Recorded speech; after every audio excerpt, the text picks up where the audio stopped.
Hello everyone. Today we're gonna solve the problem find all groups of farmland. तो इस problem में हो क्या रहा है कि एक ग्रिड दी हुई है, ठीक है। तो जो जीरो जीरो दी हुई हैं वो तो इंडिकेट कर रहे हैं फॉरेस्ट लैंड को, और जो वन वन दिए हुए हैं that is actually indicating farm land को। बट यहाँ पे एक गारंटीड दिया हुआ है कि जो भी फार्म लैंड है ना, मीन्स जहाँ जहाँ पे भी वन है, they are in rectangular shape.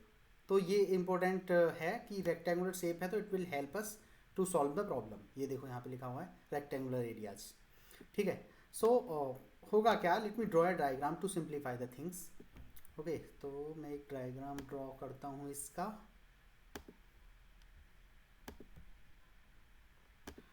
तो सपोज करो हमें इस तरह का मैट्रिक्स दिया हुआ है, क्योंकि ये एग्जाम्पल में तो बहुत ही सिंपल दिया हुआ है। ऐसे भी केस होंगे जहाँ पे ये ग्रिड बहुत बड़ा है और कई जगह ये हमारी फार्म लैंड होंगी। वन वन वन, जो जहाँ पे वन वन है वो फार्म लैंड है, और जीरो जीरो हमारा फॉरेस्ट लैंड है। तो अब हम क्या करेंगे कि अपना काम है कि जैसे ही फार्म लैंड मिलता है ना, और फार्म लैंड दिया हुआ रेक्टेंगुलर शेप में है, तो जो उसका ये अपर लेफ्ट कॉर्नर है ना, ये वाला, जैसे इस केस में ये है, तो ये प्रिंट करना है। जैसे इस केस में देख लो, जैसे ये एक वो है फार्मलैंड, तो यहाँ पे ही एंड हो रहा है, यहीं पे स्टार्ट हो रहा है, तो इसके लिए तो ठीक है। चलो इसको केस को ले लो, तो यहाँ पे स्टार्ट हो रहा है वन वन पे, ठीक है, और एंड हो रहा है टू टू पे। तो ये एक फार्मलैंड हुआ। तो इसका स्टार्ट पॉइंट मीन्स कि जो टॉप लेफ्ट कॉर्नर है उसके कोऑर्डिनेट, और जो बॉटम राइट कॉर्नर है उसके कोऑर्डिनेट। तो ये चार कोऑर्डिनेट होते हैं, देखो x x zero y zero, फिर एक्स एम और वाई एम, ठीक है।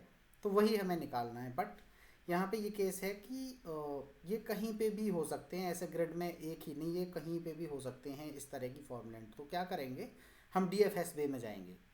तो हम जैसे इसके थ्रो वेन एवर हम गो थ्रो करेंगे इस मैट्रिक्स में, तो जैसे ही हमें वन मिलेगा ना, तो जैसे ही वन मिलेगा तो हम क्या करेंगे कि डी एफ एस कॉल कर देंगे वहाँ पे। ओके, और डी एफ एस क्या करेगा कि डी एफ एस चारों डायरेक्शंस में जाएगा, up down and left and right. Okay, तो जैसे यहाँ पे जैसे ही वन आएगा, तो ये वन अभी अनविजिटेड है, हम एक वेरिएबल रखेंगे बूलियन अरे जो विजिटेड का ट्रैक करेगा। तो जैसे ही यहाँ पे आएंगे हम, तो वन मिल गया हमें। दैट मीन्स कि अब हमें एक रेक्टेंगुलर शेप का फार्मलैंड मिलने वाला है, ये तो कन्फर्म है। और फिर हम क्या करेंगे, जैसे ये वन मिला, हम यहाँ पे डी एफ एस कॉल कर देंगे। डी एफ एस इसके जो विजिटेड मार्क कर देगी इसको, और जो भी इसमें हैं, जैसे ये राइट में गए तो यहाँ पे भी बने, तो इसको भी विजिटेट कर देगी। फिर राइट में गए, इसको भी विजिटेट कर देगी। राइट में गए, इसको भी विजिटेट कर देगी। बॉटम में आए, इसको भी विजिटेट कर देगी, इसको भी विजिटेट कर देगी।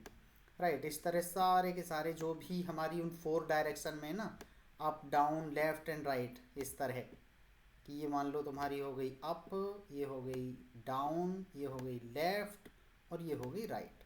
बट रिमेंबर कि हम डायगोनल डायगोनल में कनेक्टेड नहीं माना जाएगा। Okay, so in this way अपना डीएफएस क्या करेगा कि डीएफएस इन सबको मार्क विजिटेट कर देगा, और जहाँ पे हमें वन मिला था सबसे पहली बार, वो हमारे एक्स और वाई स्टार्ट कोऑर्डिनेट दे देगा। राइट, तो सबसे पहले तो एक्स और वाई जहाँ पे भी मिलेगा, जैसे ही वन मिला, एक्स और वाई को हम स्टार्ट कोऑर्डिनेट में वैल्यू डाल देंगे। और फिर इस डी एफ एस में क्या करेंगे, एक एक कोऑर्डिनेट करके चार डायरेक्शन का, चार साइज का अरे पास कराएंगे। और उसमें जो ये जो राइट मोस्ट है ना, तो दो तो हमें शुरू में ही मिल जाएंगी, बची दो डायरेक्शन एक्स और वाई जो यहाँ पे एंड होंगी, उनकी वैल्यू हम इसमें देखेंगे कि चेक करेंगे। तो जो भी रेक्टेंगल मिल रहा है ना, तो जो राइट मोस्ट कॉर्नर है उसमें एक्स और वाई की वैल्यू मैक्स है जो हमें चाहिए। तो दो वेरिएबल में उस मैक्स को हम चेक करते रहेंगे, और जो मैक्स वाली वैल्यू है वो हमें रिटर्न होती जाएगी। तो ये कंप्लीट हो गया। इसी तरह फिर हम अरे में फिर से वापस जाएंगे, फिर देखेंगे कि अरे भाई फिर से हमें एक वन मिल गया, ये वन भी अनविजिटेड है, तो डी एफ एस कॉल करेंगे। जैसे ये वन मिलेगा हम स्टार्ट कोऑर्डिनेट तो पकड़ लेंगे इसके। फिर डी एफ एस में जो अरे पास कराएंगे वो इनके मैक्स वेरिएबल्स को भी देखता रहेगा कि डी एफ एस जाते जाते कहाँ पे मुझे मैक्स मिल रहा है।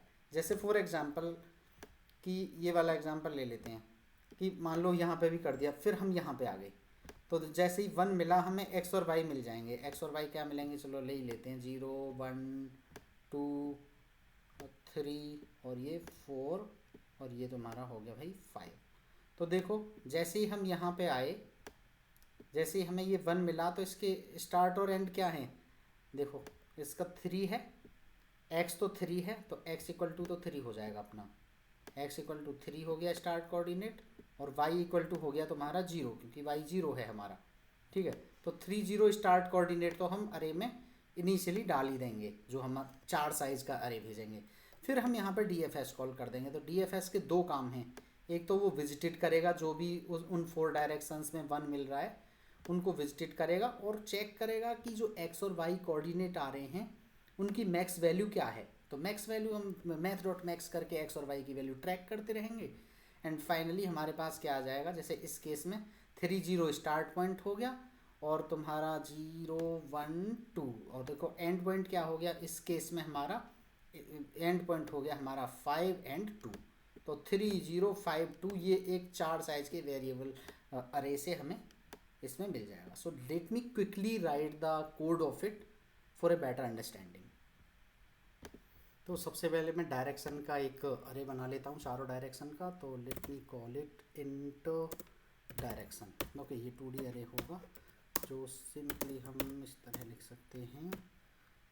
ये हमारा 1 0 ये हमारा हो गया डाउनवर्ड्स के लिए, फिर ये हमारा इसी को कॉपी कर लेते हैं, अरे यार हाँ।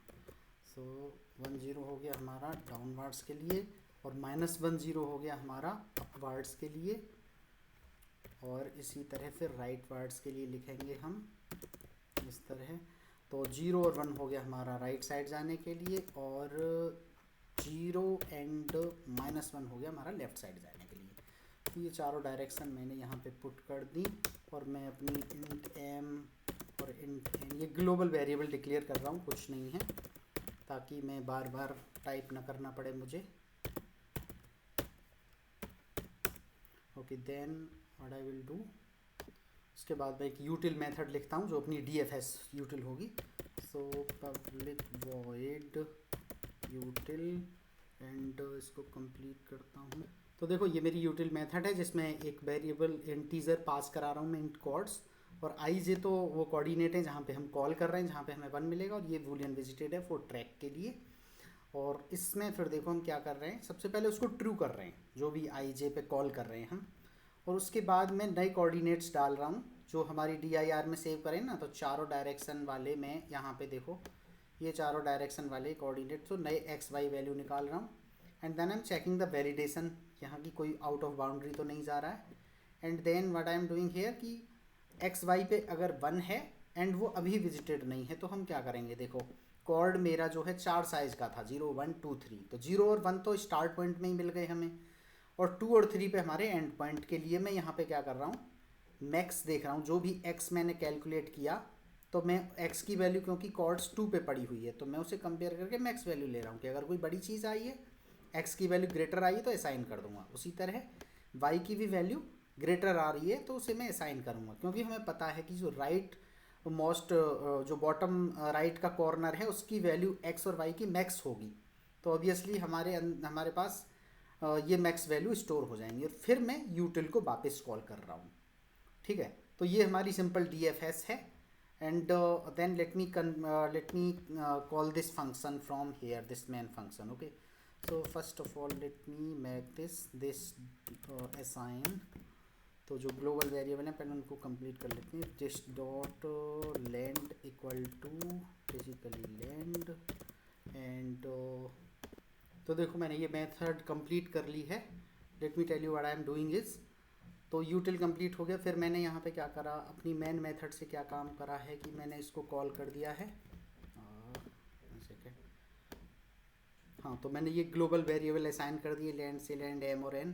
फिर मैंने एक एरे लिस्ट बनाई, क्योंकि हमारे पास हमें पता नहीं है कि क्या होगा फिक्स्ड साइज़, राइट, हमें पता नहीं कितने सारे लैंड हैं या नहीं है, राइट। तो उसके लिए एरे लिस्ट बनाया, और मैंने ये जो टेम्प वेरिएबल है 4 साइज़ का बनाया, क्योंकि हमारे पास स्टार्ट कोऑर्डिनेट्स और एंड कोऑर्डिनेट्स दोनों चाहिए, और ये मेरा बूलियन वेरिएबल है for tracking purpose. So boolean array है, और फिर मैंने क्या काम करा, देखो यहाँ पे मैं चेक कर रहा हूँ कि अगर अनविजिटेड है और लैंड ij इक्वल टू 1 है, दैट मीन्स कि हमें एक रेक्टेंगुलर फॉर्म लैंड मिल गई है। तो मैंने क्या करा, विस ij को सबसे पहले ट्रू कर दिया। ओके, और फिर उसके बाद क्या करा, टेम्प 0 और 1 पे तो स्टार्ट वैल्यू डाल दी, और 2 और 3 पे भी शुरू में वैल्यू स्टार्ट ही डाली है, क्योंकि हो सकता है कि वहाँ पे सिर्फ एक ही सेल हो, राइट। तो जब एक ही सेल होगी तो उस पर तो स्टार्ट और एंड दोनों सेम होंगे, जैसे यहाँ पे है इस वाले केस में, फर्स्ट वाले में। तो इसलिए मैंने क्या करा, शुरू में 2 और 3 पे भी, एंड वाले पे भी आई और जे ही डाला है, फिर मैंने यूटिल पे इसको कॉल कर दिया। ओके, फिर देखो मेरे इस टैंप में बेसिकली वैल्यू अपडेट हो गई, 0 और 1 पे मेरी स्टार्ट पड़ी हुई है, तो देखो स्टार्ट कोऑर्डिनेट मैंने यहाँ पे डाल दिए। 2 और 3 में मेरे एंड कोऑर्डिनेट पड़े हुए हैं राइट बॉटम के, तो वो मैंने यहाँ पे डाल दिया, और इस आंसर जो एरे लिस्ट है उसमें इनको ऐड कर दिया। नाउ फाइनली हमने क्या करा कि एक आंसर अरे बनाया, क्योंकि हम रिटर्न टाइप इसकी 2D अरे है, अरे लिस्ट नहीं है, तो वो बनाना पड़ेगा। देखो यहाँ पे 2D अरे है।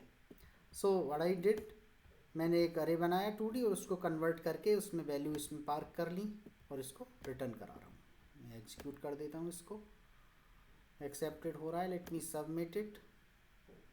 तो सबमिट हो ही रहा है। और इसकी टाइम कॉम्प्लेक्सिटी है m×n, चाहे तुम BFS से करो या DFS से करो, या फिर तुम ग्रीडी अप्रोच से भी इस प्रॉब्लम को सॉल्व करते हो, टाइम कॉम्प्लेक्सिटी m×n ही रहेगी। So thank you for watching the video. If have any concern तो कमेंट करो, I will try to come back. Thank you.